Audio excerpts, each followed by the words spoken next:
Okay, so welcome again, guys. So in our previous series of videos, we looked at the Python programming language, where we looked at how to apply them in mini projects, and we also looked at how to create desktop apps using the Python programming languages. And that one we applied the Tkinter GUI. So if you can refer to my previous videos, you can see what we did in the Python programming language. So we will be starting with the web development section. So we look at how to create websites from scratch. So we look at the front end, then the back end. So the front end will look at the JavaScript library, which is the React. Then the back end will be our Python programming language library, which is the Django. Okay, so I hope you will love this series, of course. So stay tuned and subscribe to this channel, like this video, and share it with your friends. So thank you. So our first lecture, we look at how the web development process is. So with the introduction to web development. So as always, my name is Faisal Isaka. So that's the introduction, the first video in the web development series of videos. Okay, so the first thing we will look at is the introduction to web development. So let's start. Okay, so stages in web development. So what is web development? Web development is you developing a website. So creating a website from scratch like you coding everything. So what are the stages in the web development process?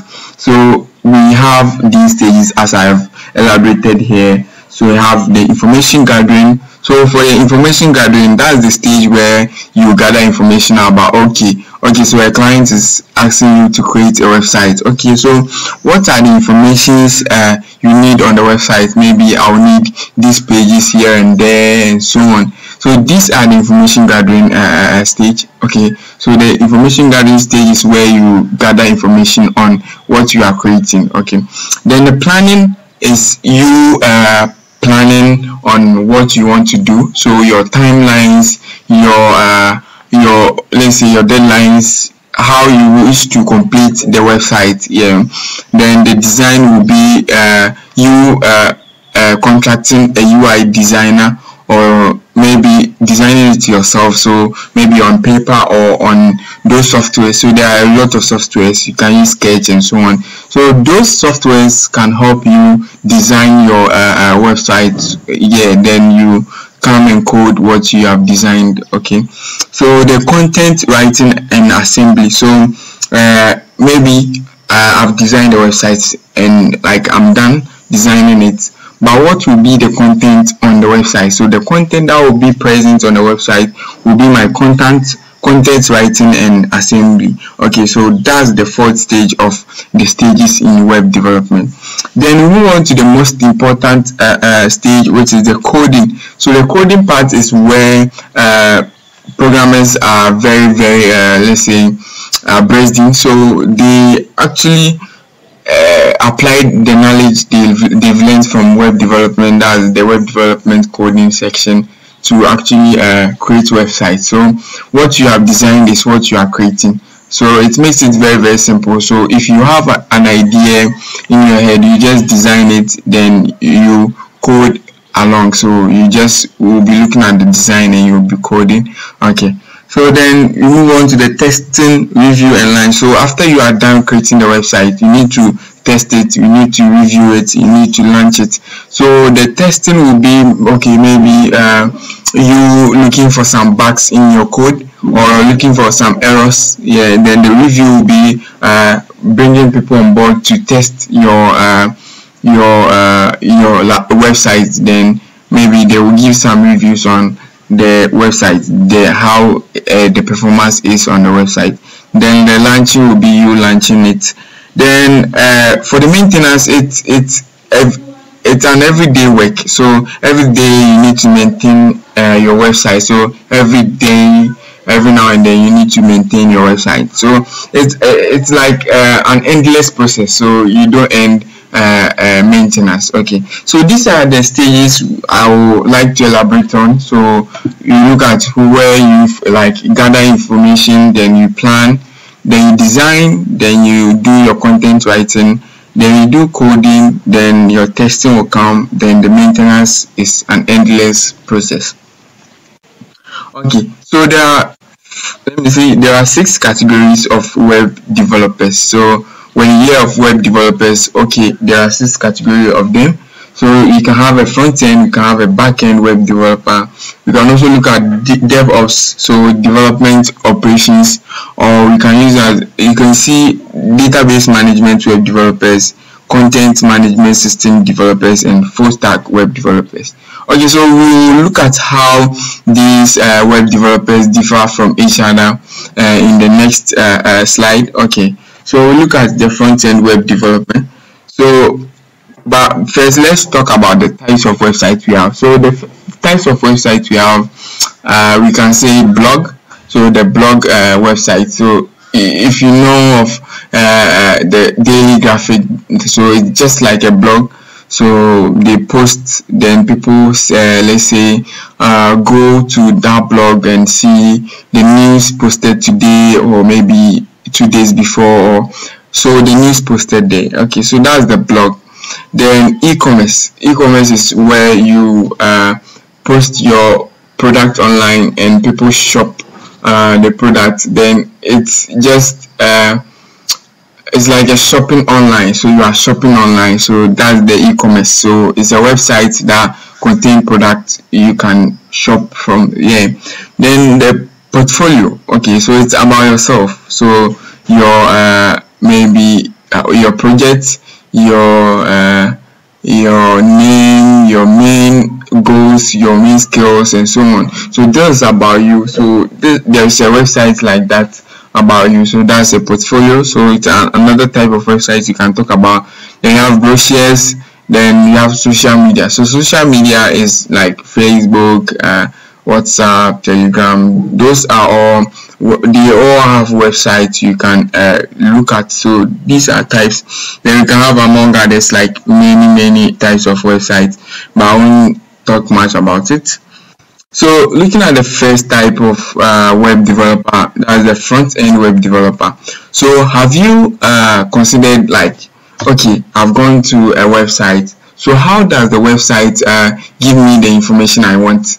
Okay, so it's mind-boggling, right? Yeah, it's very mind-boggling. Like, yeah, so what you see in your browser when you type maybe www.google.com, that's what the front-end web developer is responsible for. So he creates the interface, so he makes the front end, or he makes the graphics, what you see there. Yeah, so I wrote that the front-end web developer is concerned with the client-side development. So that's the client. So if I'm browsing the website, maybe going to www.google.com, so that's the front side. So I'm going there, and what I see there is the client-side development. Then they are responsible for creating the user interface of any website. So the user interface, so what you see on the website, is the responsibility of the front-end web developer. Okay, then they do so with some basic languages, which includes HTML, CSS, JavaScript, and Bootstrap. So we see these languages and framework when we start programming. Like, this is just a review or just a theory aspect here. You haven't started the coding yet.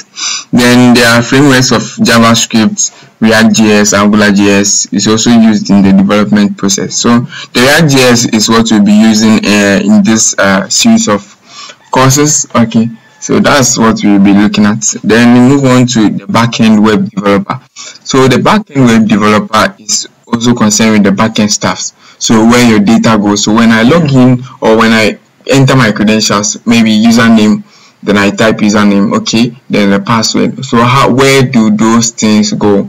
So they go to something like a database. So the backend web developer is responsible for that.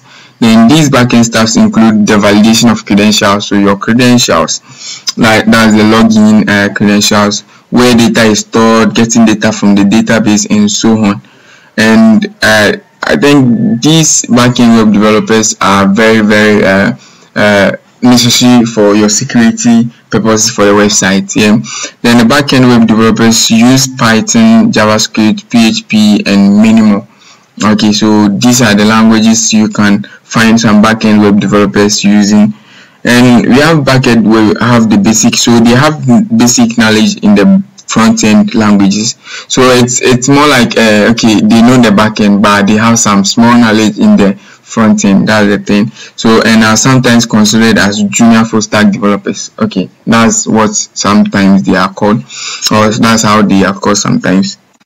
Then we look at the next one, which is the DevOps web developers. So DevOps web developers are like concerned with getting your website online. So they are putting your website online.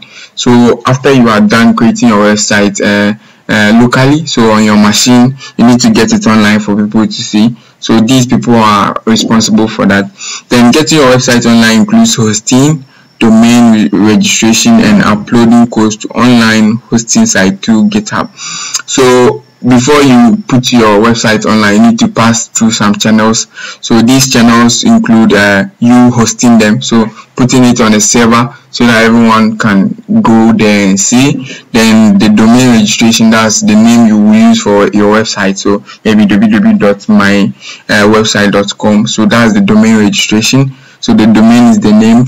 Then uploading codes to online hosting site through GitHub. So they are uploading your code you created in your local environment, that's on your machine, to the online service using the GitHub. So these are there are a lot of hosting sites, including Heroku, Python Anywhere, Bluehost, AWS. So it's an Amazon hosting site. Then you have the DreamHost, among others. So these are some a few hosting sites I can mention for now.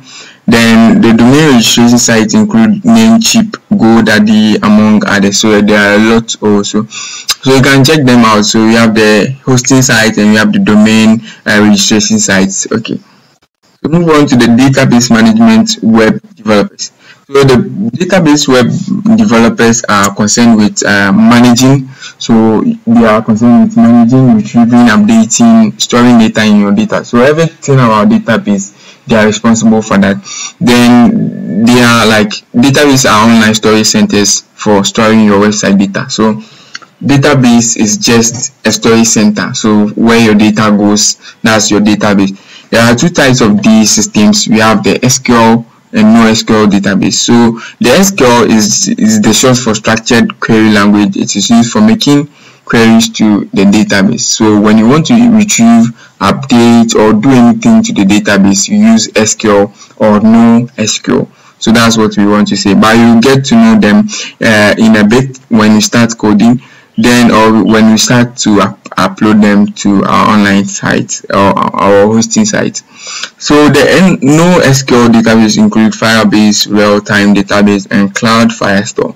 Then SQL based database include MySQL, SQLite, you can have Postgres, and so on.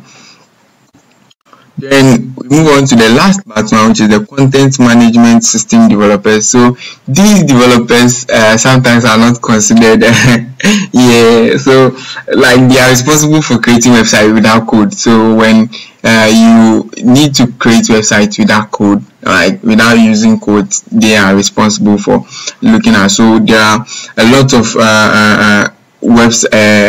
websites doing that, so without code.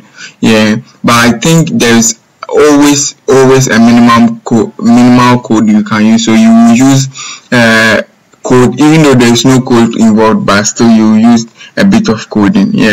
This software requires a lot of add-ons, and the developer becomes handicapped when a particular feature has no plugin but needed to be created. So when you have no plugin and you want to do something, so like they are full of plugins. So when I want to maybe when I want to create some animations, I need plugin, but these plugins there may be like no plugin for something I want to do, so I'll become handicapped in that area. Then they are very fast and easy to create. So when you are creating something like no coding no typing, so you are just putting something here, putting something there. Yeah, that's the very fast and easy efficiency of the feature they also have. Then they can be used for simple website but not complex ones. So for simple websites, you can just look at the content management system. Then example include WordPress. So if you know WordPress, you know what I'm talking about. So they are not like coding based, they are you dragging things here, dragging things there, and so on. So it's not much of coding. So that's WordPress. Then the last developer I would like to talk about is the full stack web developer. So the full stack web developer is, let's say, one in all. So he knows everything from let's say front end to back end to database to DevOps, but he may know content management systems, but it's not always like that. So full stack web developers have knowledge of all the different types of web developers, ranging from front end to database. So content management may or may not be part. Then the full stack web developers are mostly project managers, since they have the knowledge in all the categories. So they are project heads, so since they can manage the front end, the back end developers, so they become project heads. Then the full stack web developers proceed to learn mobile app development to become full stack developers. So when you have let's say when you are a full stack web developer, you may want to be a full stack developer. That's you knowing the mobile apps to how to create mobile apps. So they have knowledge in both web and app development. So that's the full stack developers, and they are also called software developers or software engineers. Then what to expect in this course? So what you expect in this course? So like, as I said earlier, we will look at the front end, the back end, the database management, and the DevOps management. So like the front end will take us like maybe 3 weeks, then the back end will be 3 weeks, then the database management will be 2 weeks, then the devs development will also be 1 week. So these are like some short times. So that's not actually the detailed learning of these topics or detailed learning of these sections.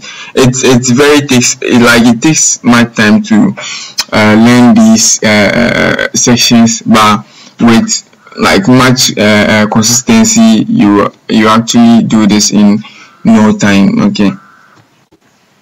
Okay, so I think that's that for this video. We will look at how to start with let's say the fundamentals, which are the HTML, the CSS, and so on. So that's what we'll be looking at in the next video. Okay, so stay tuned, subscribe to this channel, like this video, share it with